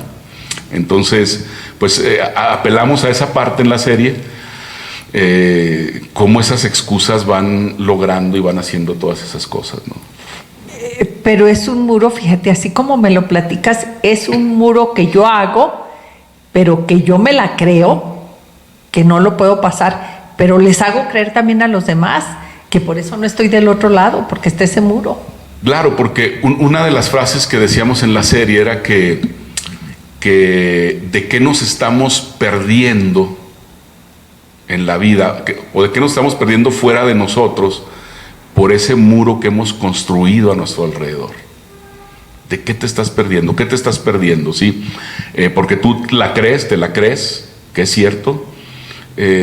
Oye, ¿y por qué no haces ejercicio? No, bueno, no hago ejercicio porque no puedo, porque entro a trabajar a las 9 de la mañana, porque, o sea, ¿por qué? Porque, oye, ¿y por qué no perdonas a esa persona, a esa tía, a ese primo, a ese papá, a esa mamá? No, López, es que tú no sabes lo que me hizo esto, Oye, ¿por qué tú no amas a esa persona? No, es que no. O sea, siempre tenemos la excusa perfecta, el por qué. Y a final de cuentas, cuando te das cuenta, es eso, es una excusa, es un pretexto. Ahora, en un principio, en la primera sesión, a lo que yo apelaba era a un texto que habla de Jesús, donde dice, nosotros también, teniendo alrededor nuestro una gran nube de testigos, dice, despojémonos de todo peso y del pecado que nos detiene, dice, y corramos con paciencia o con perseverancia la carrera que tenemos por delante, puestos los ojos en Jesús, el autor y consumador de la fe. Entonces, yo apelaba a esto de muros, poniendo eso como un fundamento, diciendo, a ver, en la vida hay cosas que son carga, que no son pecado, son peso, que no te permiten avanzar en la vida como tú quisieras, te detienen. Y hay otras que definitivamente son pecado también, no te detiene también, o sea, no puedes avanzar ahí, ¿no? Y quien escribe este texto habla o simula una carrera, dice que para que corramos la carrera que tenemos por delante, está hablando de un maratón. Pues la carrera de la vida eso es un maratón. Es un camino. Es un camino, es de larga distancia, es como esas carreras, tú sabes, la de 100 metros, ¡pum! La de maratón es con ritmo. Es una carrera que te tienes que ir dosificando, que no puedes darte el lujo de llevar peso. Pero que tiene que ser un paso constante. Constante, sí, constante. Y todos tenemos una carrera. Tú tienes una carrera, yo tengo una carrera, todos tenemos nuestra carrera.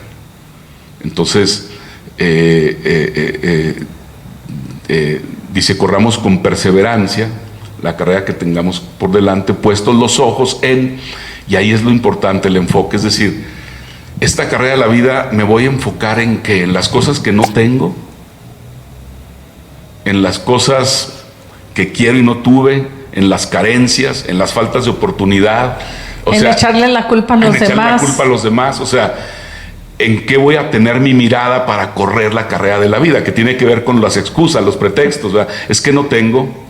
Es que no me aplauden. Es que no me ven. Es que no me ven. Es que yo no pude, es que no tengo dinero. ¿Y por qué no estudiar? Es que yo no tuve oportunidad. Yo vengo de una familia muy pobre. Yo no tuve papá. No, excusas, pretextos, obstáculos para no obtener lo que tenemos que obtener, ¿verdad? Ahora yo hago una apelación ahí a Jesús diciendo, puestos los ojos en Él. O sea, en lugar que pongas tu mirada en tus carencias, pon tu mirada en Él. Él ya corrió la carrera con éxito. O sea, digo, a final de cuentas, Él tiene lo que tú no tienes. Y Él te puede abrir puertas. O sea, puedes tener esa fe, esa esperanza. Pero aparte está dispuesto a compartir con nosotros la medalla que ya se ganó Él. Así es, así es. Digo, porque Él no lo dice. En el momento de dar su vida por nosotros, Él está dispuesto. Así es. ¿Ya? Y entonces apelamos mucho en eso en esta serie. Hablábamos acerca de que, tú lo dijiste hace un ratito, Pilar, tú puedes ver las excusas que otros ponen a kilómetros de distancia. O sea, dices, no, hombre, este cuate está poniendo puros pretextos. O sea, puros pretextos. Lo ves a distancia. Pero cuando se trata de ti mismo, a 10 centímetros de ti, viéndote en el espejo, tú no ves nada. Nada. Entonces, ahí apelábamos a esa parte de decir, bueno, pues Jesús es la luz de la vida. Si Jesús está en tu vida, vas a tener la luz para poder ver. No las excusas que otros ponen, sino las excusas que tú pones. Como dice ahí mismo Jesús, dice, en lugar de querer quitar la paja del ojo de tu vecino, quita primero la bigota que tienes en tu ojo. Ay, pero nuestra naturaleza es así. ¿Cómo transformarla? O sea, porque realmente así es nuestra naturaleza, esto de la paja, y siempre estamos con la crítica del otro. Sí. Y lo mío no lo veo. ¿Cómo transformar? O sea, porque es cambiarme de un lugar al otro. Claro, sí. ¿Cómo le hago? Sí, en esa serie yo les daba otro texto muy famoso que mucha gente ha leído, lo sabe. Dice que cuando cuando esa luz de Jesús resplandece en tu corazón, en tu vida, dice que entonces conocerás la verdad y la verdad te hará libre.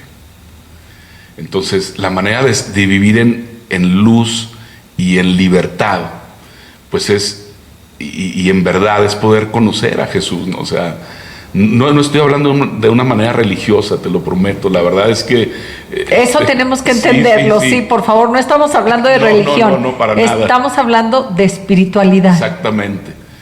Porque estamos hablando de lo que nos aqueja a los seres humanos, y una es eso, o sea, poner pretextos para no realizar y alcanzar las cosas en la vida, obstáculos, desde una profesión, desde lo que sea. Lo que sea.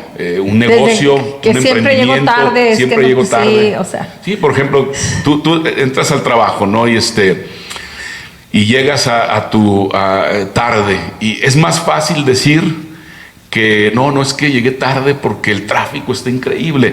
A las 7:30 de la mañana, 8 de la mañana es cuando más tráfico hay, porque los niños van a las escuelas, y entonces llegas al trabajo, checas tarde, y es más fácil decir eso que decir, no, es que la mera verdad, me levanté tarde. O soy un flojo empedernido que siempre se me hace tarde. Sí. Me metí al baño, agarré mi cel, comencé a checar mi Instagram, chequé mi Facebook, mis redes sociales, me estuve ahí media hora. Cuando me acordé dije, híjole, o sea, eso no lo vas a decir jamás. Es más fácil decir y echarle la culpa a otros. Claro. Entonces se trata de yo lo digo de esa manera, ser brutalmente honestos con nosotros mismos para reconocer esas excusas que ponemos cada día en el trabajo, en la relación matrimonial. Yo les decía, Caro me decía, se nos descompuso el interfón, y me decía Caro, oye, ¿y el interfón qué onda? No, pues que esto, que mañana, que pasado. Duró como 6, 8 meses. Me decía Alfonso, al último me dijo, timbre inalámbrico ya. No quiero interfón. Y me había decidido esa semana. Yo empecé con esta serie y pues obviamente la palabra siempre tiene que aplicar primero a uno. O sea, yo no lo hablo para otros, yo lo hablo para mí. O sea, yo no soy un gurú que está ahí diciéndole a la gente lo que tiene que hacer. Si no lo aplico a mi propia vida. Te está recordando lo que tienes que hacer contigo. Y entonces, pues bueno, a final del día era como que reconocí, dije, es que es un pretexto el que estoy poniendo. Y bueno, el mismo día que compré el inalámbrico, me arreglaron el interfón, así que... pero es un ejemplo a lo mejor trivial, pero en la vida diaria, ¿cuántas excusas y pretextos no ponemos en la relación con los hijos, en las metas que nos trazamos en cualquier área, ¿no? Entonces, apelamos mucho en esta serie a esa parte y a decir, en la última sesión, era que hay algo que se llama simplificación excesiva, y la simplificación excesiva es poder explicar algo a alguien o decirle algo a alguien de manera simplificada, simple, sencilla, de manera que se haga memorable, que la persona lo entienda, que lo recuerde siempre. Sí, que diga, no necesito leer ni nada. Y me acuerdo que entonces son las frases, ¿no? Y una persona me decía, Alfonso, hay 2 tipos de personas, me dijo una vez una persona, hay 2 tipos de personas en la vida, en el mundo. Dice, las personas que pagan intereses y las personas que ganan intereses. ¿De cuál quieres ser tú? Porque estaba terrible en mis deudas, pagando intereses a... es que era real, esto era real, esto por algo que le dijeron. Al banco, al otro. 20 tarjetas de crédito y a todas. Me dijo, hay 2 tipos de personas, los que pagan intereses y los que cobran o ganan intereses. ¿De cuál quieres ser tú? Dije, no, pues definitivamente ahorita estoy siendo de los que pagan, pero yo quiero ser de los que ganan intereses. Entonces, fue memorable. Algo simple, sencillo. No se me olvidó. ¿Y qué hiciste? No, pues, la verdad es que ya jamás volví a pagar interés. Soy una persona que me volví muy disciplinado en mis finanzas. Era un desastre en mis finanzas. Entonces, empecé esa sesión de esa manera, y para llegar a un punto, de la serie, de Muros de Papel. Entonces, hay dos tipos de personas en el mundo que nunca se les olvide. Les dije, los que ponen pretextos o excusas, ¿sí? Y los que hacen que las cosas sucedan. Entonces, ¿de cuál quieres ser tú? ¿De los que ponen pretextos o de los que hacen que las cosas sucedan? De los que ponen acción en la vida, ¿no? Sí, sí, definitivamente los que ponen pretextos. Y de veras, conocemos personas que siempre están poniendo excusa. Es más, creo que a veces sin necesidad. Sí. O sea, ni quien esté preguntando y no, ya están excusándose, ya están... Y tú los ubicas perfectamente. Sí, sí, o sea, ya es su personalidad. Sí. Pero fíjate, ahí vuelvo a lo de antes, ¿no? Tú los ubicas en una reunión, llega al trabajo y te dijo, no pude por ahí. Pero vuelvo a lo mismo, los identificas a kilómetros de distancia, pero a 10 centímetros, no. Dice, ¿cuáles estoy poniendo yo, no? Entonces, son excusas, Caro. Me acuerdo cuando ella tenía la meta, la ilusión, el sueño de ser abogada. Siempre supo que iba a ser abogada. Y además y en su tiempo, cuando estaba en el Poder Judicial, pues una gran abogada. O sea, la verdad, mis respetos. No porque sea mi esposa, reconocida. No, digo, pues si estuvo a punto de ser juez de distrito, una mente, digo, no es fácil, ¿verdad? Una mente extraordinaria. Pero pues ella siempre me dice, Alfonso, es que entre el sueño que tienes y la meta hay una brecha. Y esa brecha, ¿cómo la llenas? Y me dice, yo lo que siempre he hecho es, veo el sueño, me veo ahí, pero luego me regreso aquí y comienzo a caminar, paso tras paso.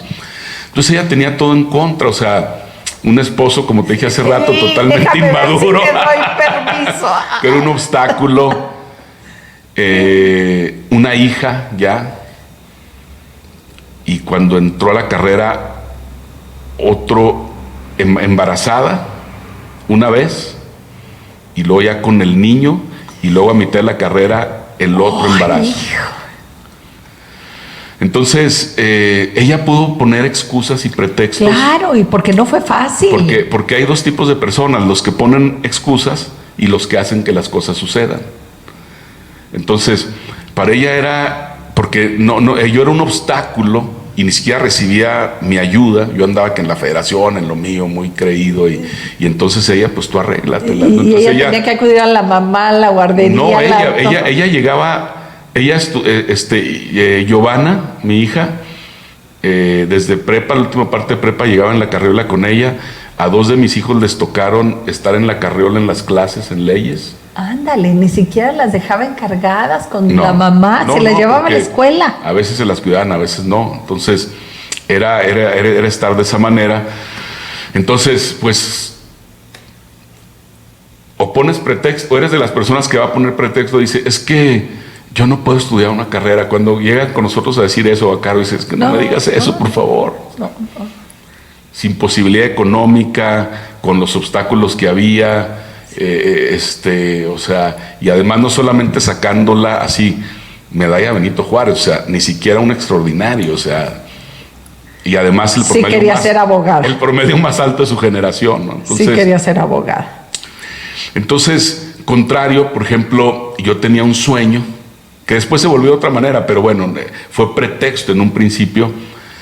Mi sueño era sí ser abogado, pero era relacionado con ser embajador. Yo soñaba con ser embajador.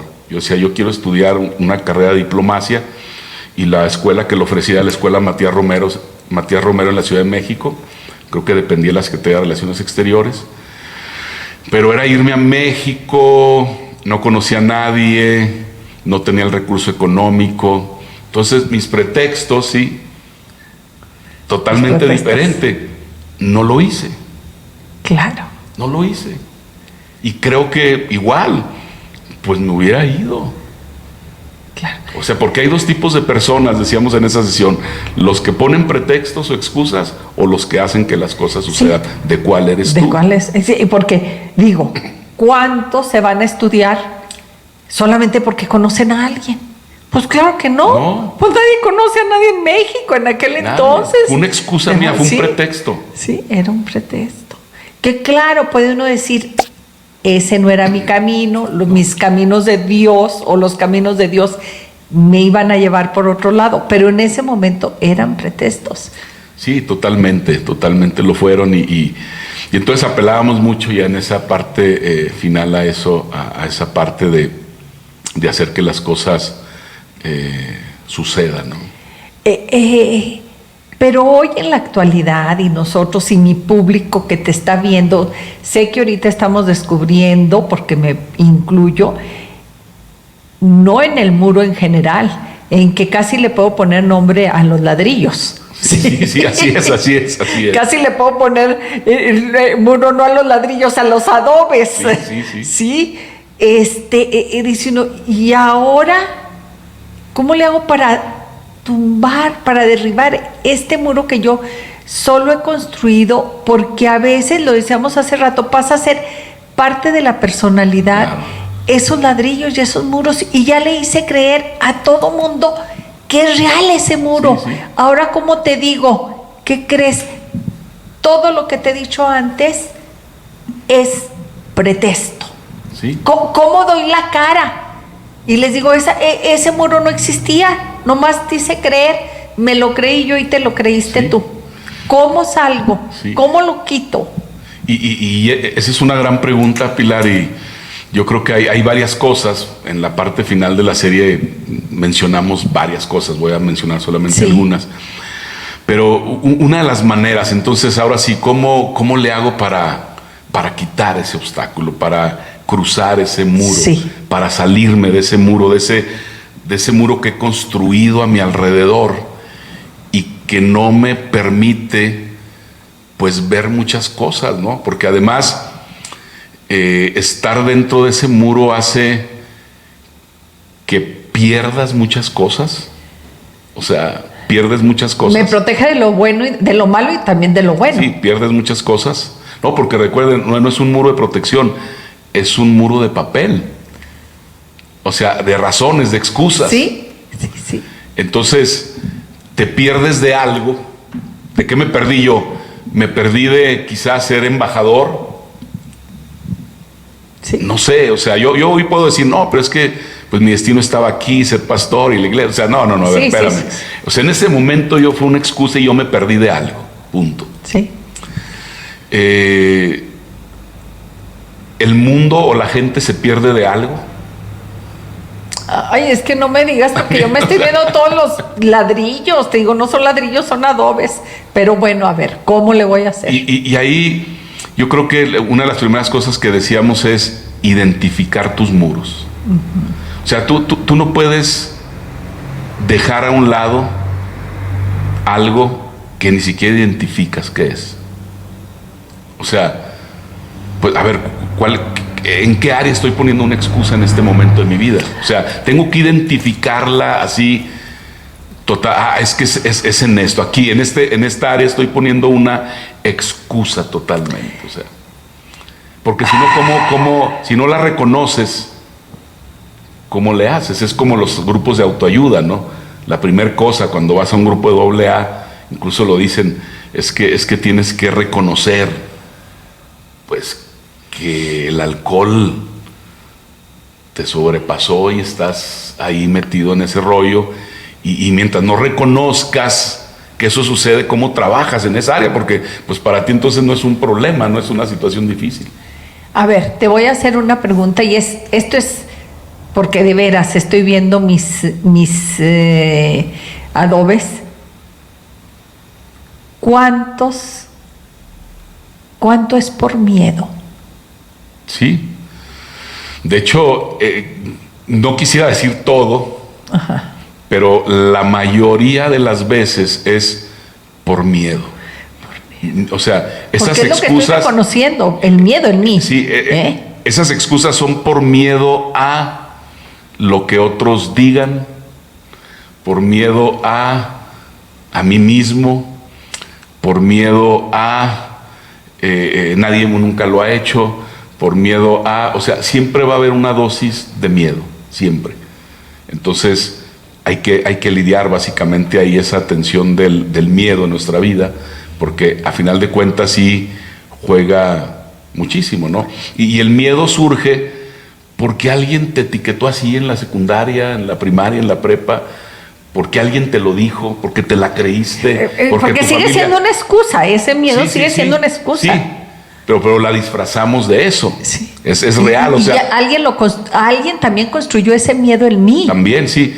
Ahora, para nosotros es real, ¿eh? Sí. Aunque sea una excusa, es real. Yo lo creo, yo lo veo así.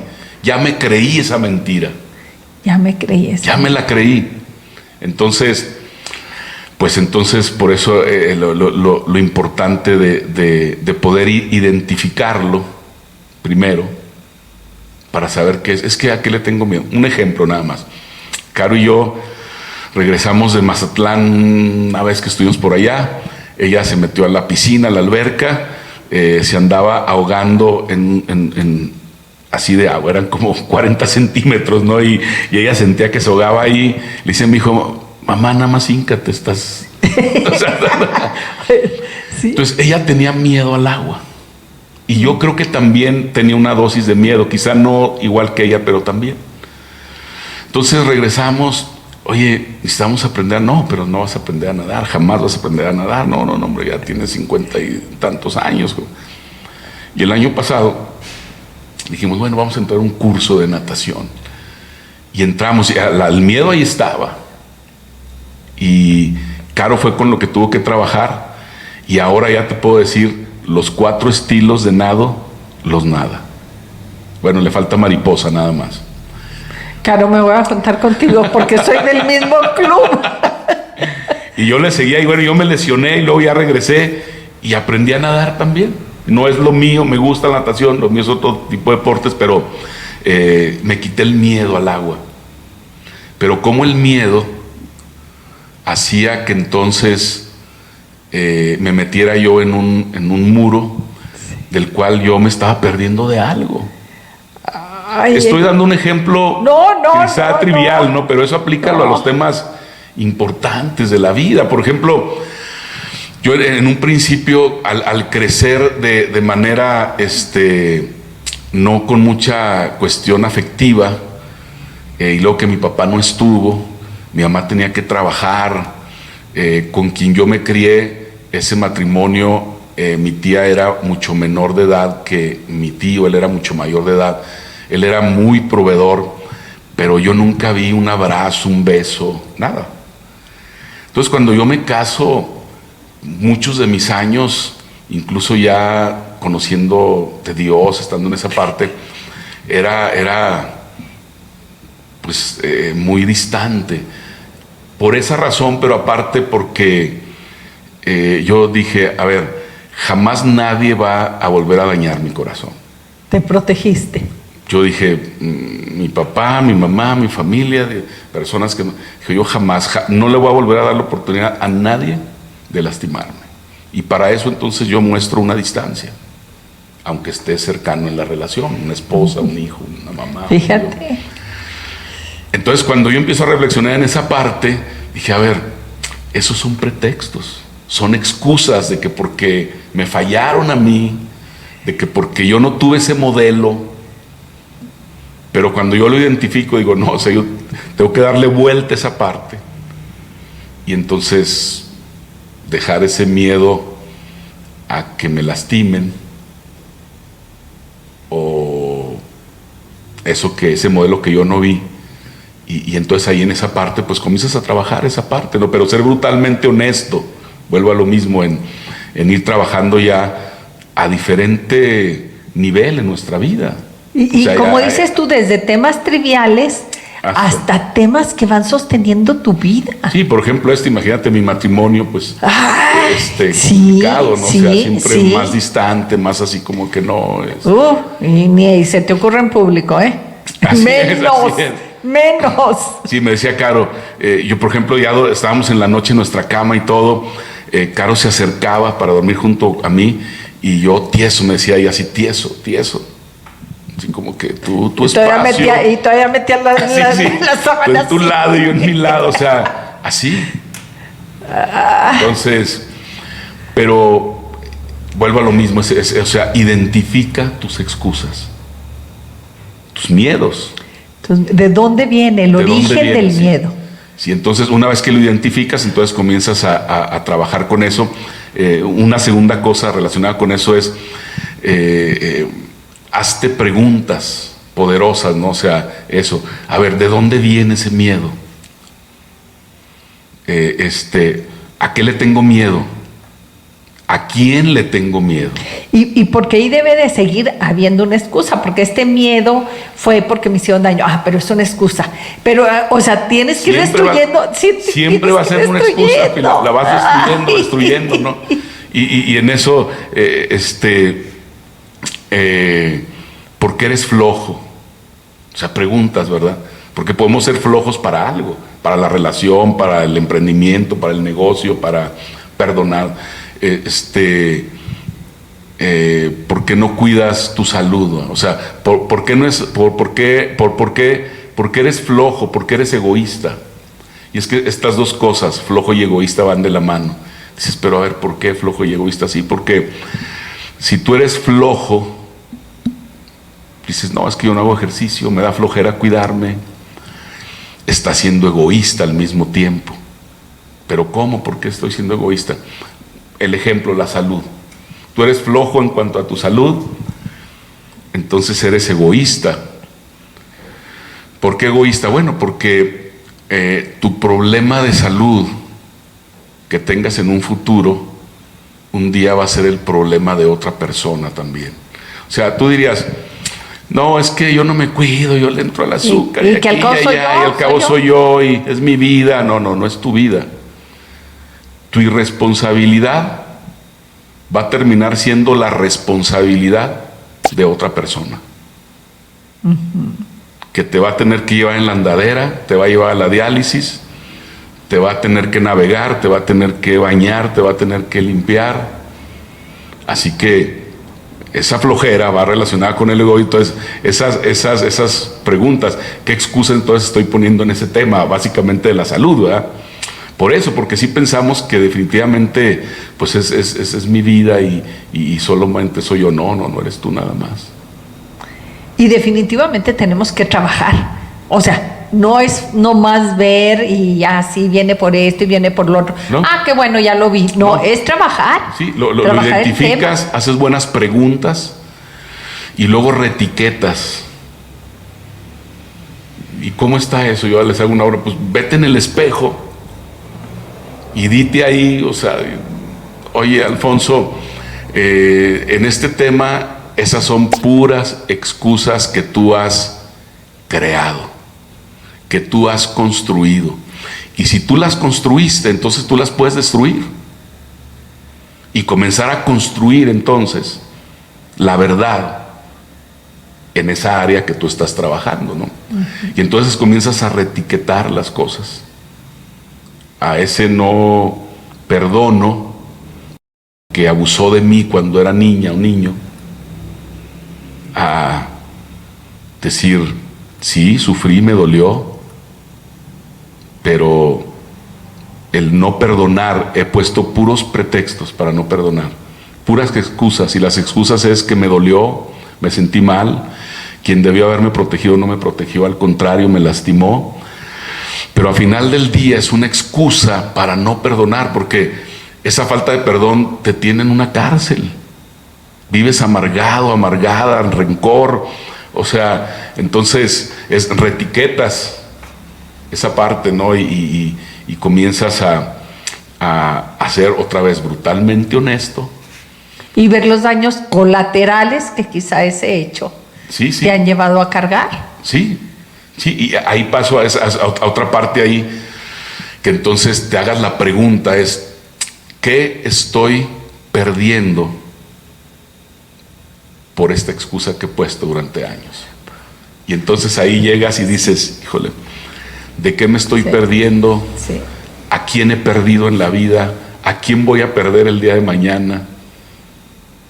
Y empiezas a echarle números de relaciones, de empresas, de cantidad, en cualquier tema que quieres. En todo, y lo que he ido cargando, que de nada me ha servido. ¿Con quién no voy a estar el día de mañana?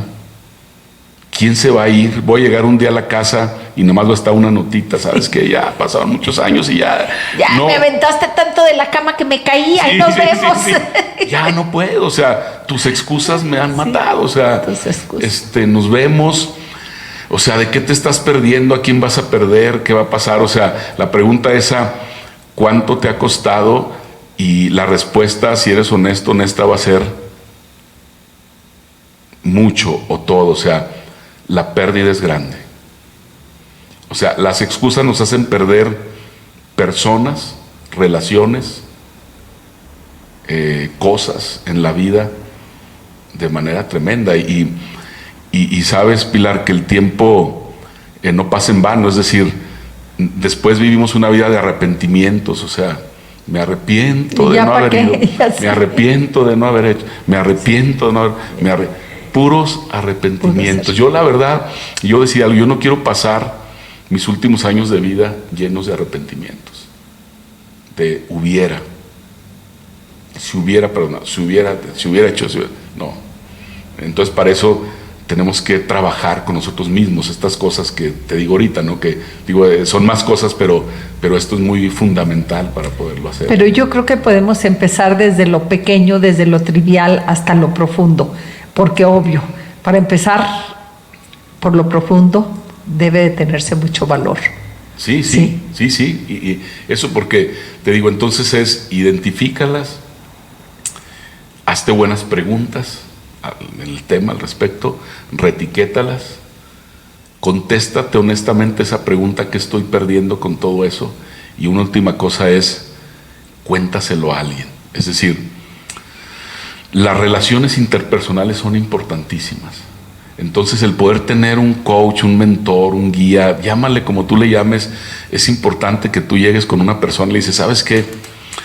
¿Te acuerdas de este tema? Sí.